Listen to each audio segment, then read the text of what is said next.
So, morning, folks. Welcome to the channel. Sorry I haven't been around for a few days. I'm having a really rough few days, to be honest. I've had a flare up. That's why I haven't shaved and stuff. I have psoriatic arthritis, and my face is incredibly tender and stuff, so I can't shave, and my energy levels drop right off. And I mean, you can see it in my face, right? I'm not particularly well. But I have an appointment with the doctor tomorrow, so once I get the cortisol steroid, it will bring everything down again. I'll be up and about again for a while. I mean, it's just like putting a band-aid on a wound. It's not curative or whatever, but it at least gets me up and out there, and gives me some quality of life, because 3 years now I'm battling with this thing. And I have to tell you, after after near 1,000 days of coming and going out of not feeling very well, it can, it starts to impact on how you feel about yourself and the world and all the rest of it. And that's where, fishing for me is the one place where, you know it just does me the world of good. Like, it just to be out in the salt and the air, and to meet the people. And I met some really fabulous people in fishing. um, so so I said I'd just come on this morning and try and do a small bit, because we were getting places with the beginner series. Now, I did say I'd talk about metals, but I actually haven't got the energy to put all my metals together. So we're going to talk a little bit about soft plastics and soft plastic fishing and bait, right? So, like, whether you're trying to imitate bait or not is the question, right? Like, I remember as a kid, I wasn't having a particularly easy time, to be honest with you. And I had this book, Sea Angling in Ireland. It was written by Des Brennan and a bunch of guys, and it was kind of my, like, safe place. Like, I could go off and read this book about fishing, and the lads catching bass on the Dingle Peninsula and all the rest of it, and driving across through the Connor Pass in the middle of the night in an old Ford Cortina. And I was mystified. I was like, Jesus, I really want to do that stuff. And so I said about nobody in my family fished, right? They were all sailors. So I said about it. And actually, I got really sick when I was a kid, and I had to stay home for September and October. And I used to be down around the harbour, because the lads would be in the sailing club. And I met this owl lad on the corner fishing in the harbour, and he taught me how to fish, just drifting a strip of mackerel around the harbour. And we used to catch coalies and mackerel and all that stuff. And I was absolutely thrilled, like, you know what I mean? It was like, geez, I thought I was the best thing since sliced bread. And then I got a bit older, and I bought myself a motorbike so I could go off and fish for bass. And I had my first bass on Fitzgerald Strand, and just top of Saleen there.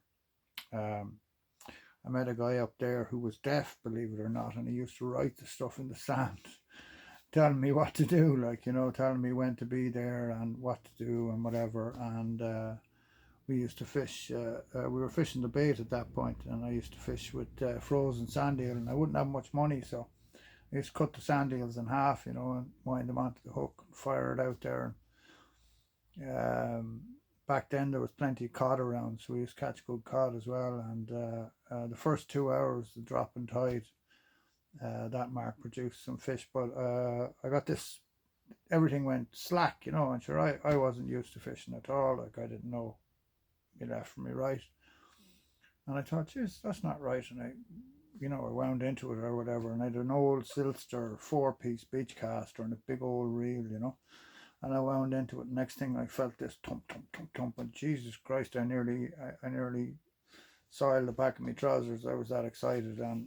And the fish then got stuck in a reef, and I was devastated. But I held on, and he freed himself. And next thing I know was this fine 6-pound bass.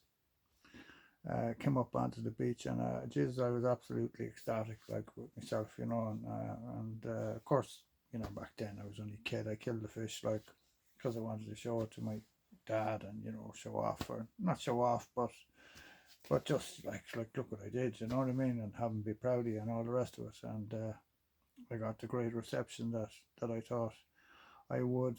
And ever since then, I've been just totally hooked. You know, so fishing has been part of my life. It's gotten me through some of the toughest times in my life, and it is certainly helping me now at the minute. That's for sure. I mean, the reason I started the business and the YouTubing and all that was to keep myself sane during this illness. Like, you know, was to keep myself some way right, like to try and just keep going, and because there is no cure, like, you know, and there's very little interest. If you tell people you never got well after COVID, they kind of switch off, or they get a bit funny or whatever, you know. So I don't bring it up. I just try and get on with things as best I can. But whatever happened last week, I just went downhill again. Like, you know, it was last Thursday evening or something. I could feel it. I just started to go off a cliff again, and I've been that way since. But I have the doctor tomorrow, and I'll get a bit of steroid, and I'll be a lot better. But I thought we'd just talk a bit about getting lads into. Look, there's an absolute barrage of soft plastics out there available to you, right?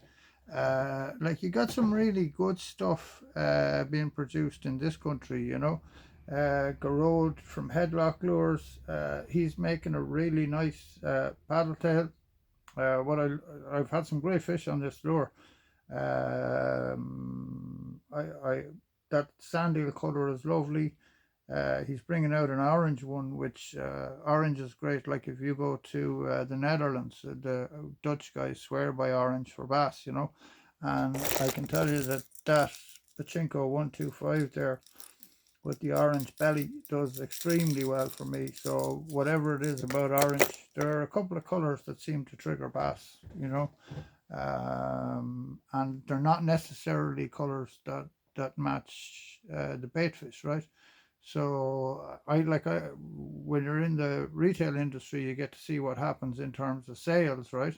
And I noticed when the Z Claw came out, all of the supernatural looking ones like light Wakasaji and stuff were gone almost instantly. Like, they were just bought out, like, and um, the ones that were less natural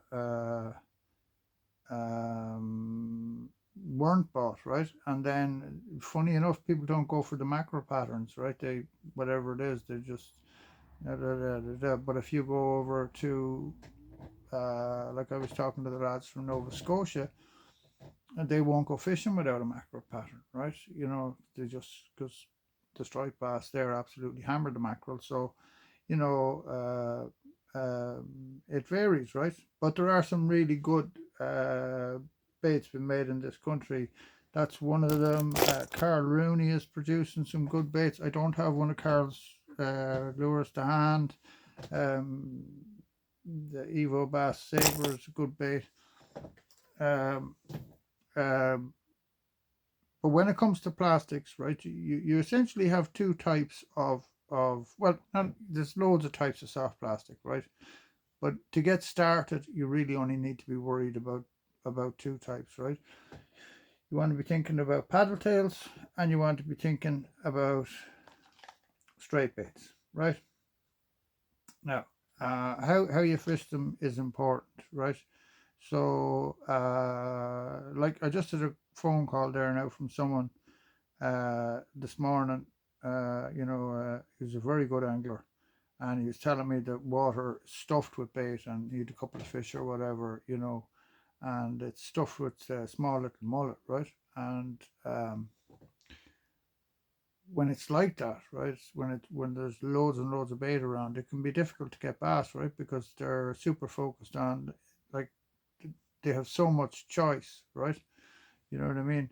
And oftentimes when it's like that, I'll go for something that's totally off the wall, that looks nothing like what's in the water, just to try and get a reaction strike, right? And other times then I will try and imitate what's there? I don't have one to hand, right? But there's the little like something like that, the little visions, right? But in a different color. Or the Ryuki saltwater hard lure, the little 70 mil one, is a great imitation of anything small and silvery, right?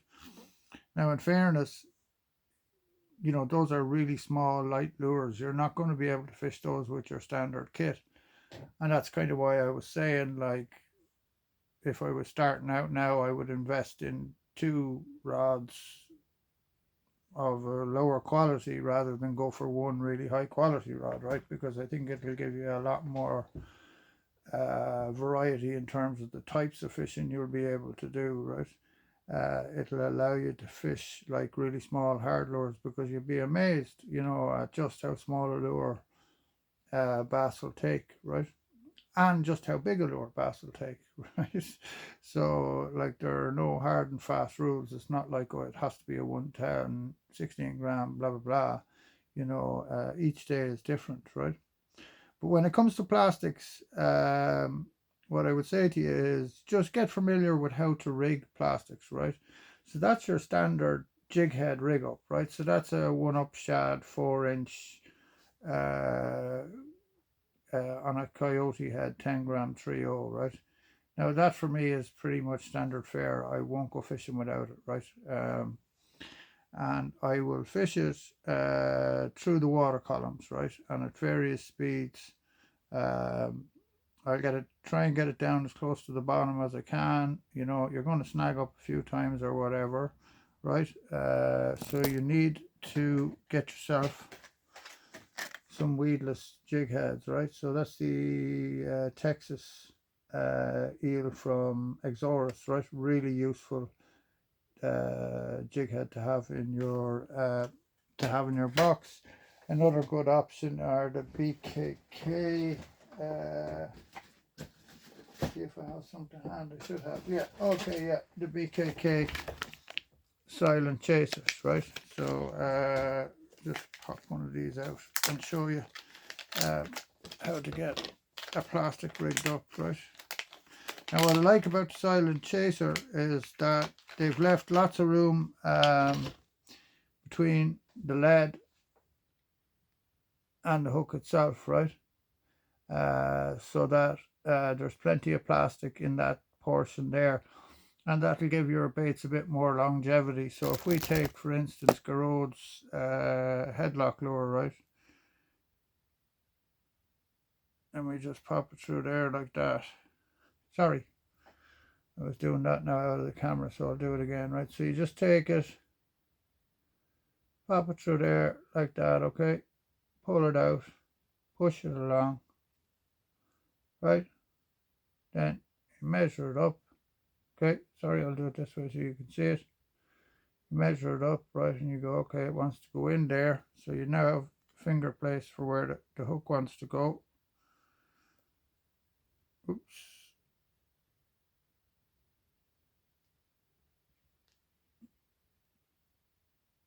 And you push it through, right?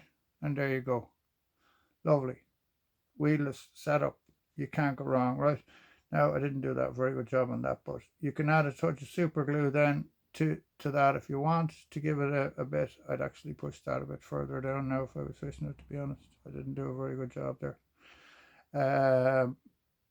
But you can add a touch of super glue to that, and it will add to that's a bit better. It'll add to the longevity of the bait, right? So the other way then that you can fish paddle tails is to fish them on weedless, like a decoy setup, right? And then these will come weighted and unweighted as well. And to be honest, this is kind of my favorite method, right? Because it allows you to leave the bait to swing in the tide. And I think oftentimes what's most important is bass are fairly suspicious, like, and they're not stupid fish, right? Like, I've had so many fish over the years just follow, and then turn away at the last minute, right? But what's fantastic about this is the speed that you can fish them at. You can fish them incredibly slowly, right? And that will leave your, well, there's a couple of advantages to that. One is it leaves your bait in the water for longer. Two is it looks more natural, right? Um, um, and three is you'll cover more ground, right? So when I'm fishing that style of lure, right, I'll figure out which way the tide is running, and I'll throw it up the tide and just let the, I have the rod up and I leave a kind of a U in the line, and I just let it wash around, all around me, right? And I fish. Like, for instance, if I come to a beach and I'm beach fishing or whatever, and there are various reefs on the beach or whatever, I'll go up on the reef and I'll fish 180 degrees around me, right? And that is a super way to do it, right? And it means as well, like, you can just whip off that plastic, right? I much prefer Screwfix, so I use the Decoy Missy Masu or whatever.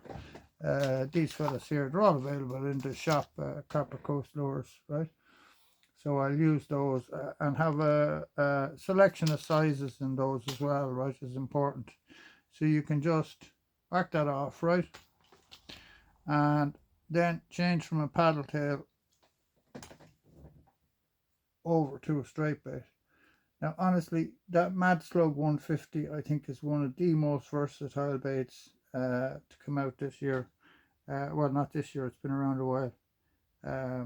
But I only really got my head around it last year. I only really started to really pay it any attention last year, and I realized just how versatile it is, right? So again, it's the same process, right? So you just screw it in,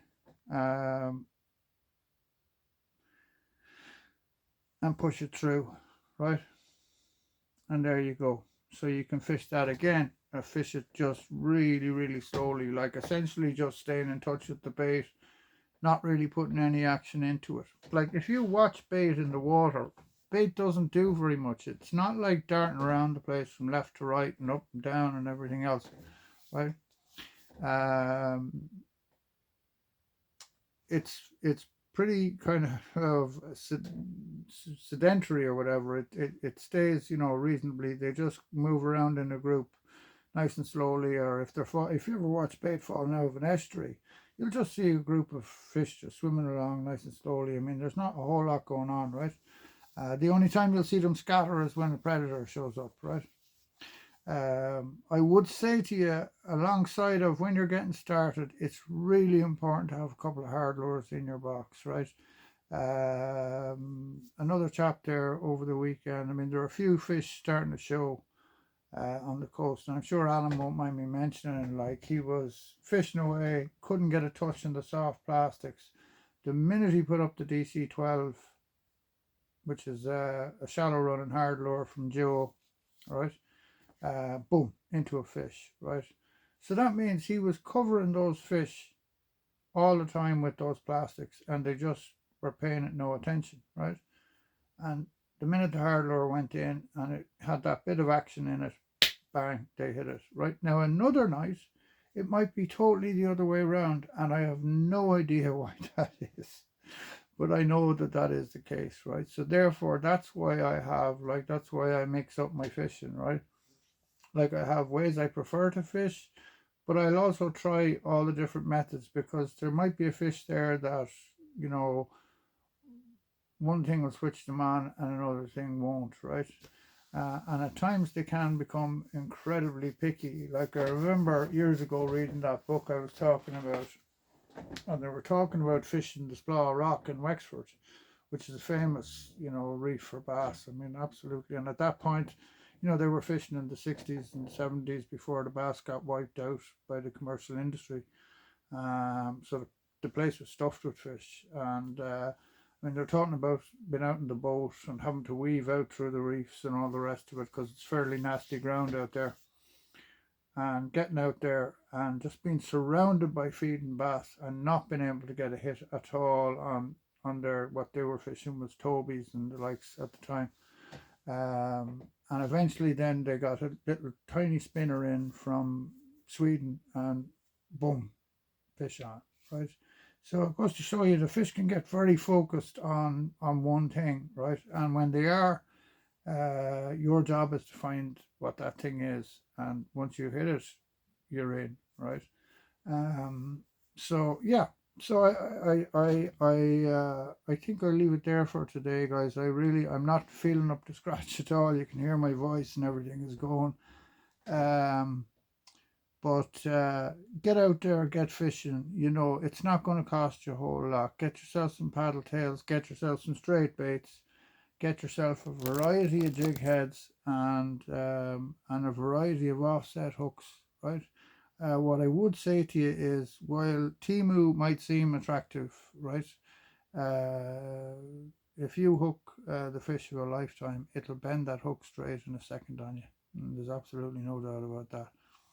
I mean, the most important thing you put in the water is the lure and the hook, right? And after that comes the fluorocarbon, right? And I would say to you, get a variety of sizes. Like, you know, I fish baits just to show you the difference, right? There's the 4-inch spindle worm, and like, to be honest, probably my favorite paddle tail, and that's only because I've always fished it, right? You know, I'm fishing this same bait 20 odd years now, right? And so you kind of get, you know, it's a bait I have confidence in. So when I put up a spindle worm, I know I'm fishing a good bait or whatever. So I like fish it hard and I fish it with confidence. And I think that kind of changes, and that's what you're going to notice is if you're a newcomer to the sport, right? Is, you know, when you go out there and you've never caught a bass and you're fishing away, it's very hard to have confidence because you don't, you know, you've no experience. But the more fish you catch, the more your confidence will grow, and you'll know what to do and all the rest of it. And certainly it now is the right time because the fish are really starting to show. Now it's still tough going enough. I was talking to somebody else, and for a good few hours fishing, they'd only one fish between 5 of them. So, like, you can only catch what's there, and you can only catch what's feeding, essentially. You know, like, we'll get into talking about the difference between feeding and standing bass another day when I'm feeling a bit better. But there is the 4-inch spindleworm in IU, right? Now, one of my favourite bass baits. And there's the 6, there's the 6-inch, right? Now, I mean, there's a colossal difference. You know what I mean? So,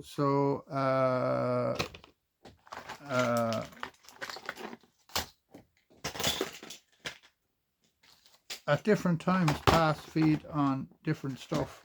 So therefore, it's important to have a good range of sizes. But I do want to show you one lure before I go today, because I believe these are going to be absolutely deadly. And I bought these in specifically for offset fishing, right? They're designed to be fished slowly, right? So even when this lure is moving really, really slowly, and you can see it's got quite a thick body on it, right? It's the full swing from Raid. That paddle tail keeps working, right? And I have another lure in the shop that's the same, the grease shad. It's the same. It's designed to be fished that way. So it's designed to be fished on a loose line where it's just washing around in the tide. But even when it's going that slowly, the paddle tail keeps thumping and keeps putting some movement into the lure, right? Which is important to attract the fish or whatever and get yourself a take. So yeah. So look, that's it, guys. I'll leave it there for today because my voice and everything is starting to go now. But if you're out fishing tight lines, and once again, thanks a million for all your support. And if you're watching, please like and subscribe or whatever. And I'm going to get myself to the doctors tomorrow. And hopefully I'll be back on my feet by Wednesday. So tight lines, everyone, and stay well. Okay, bye-bye.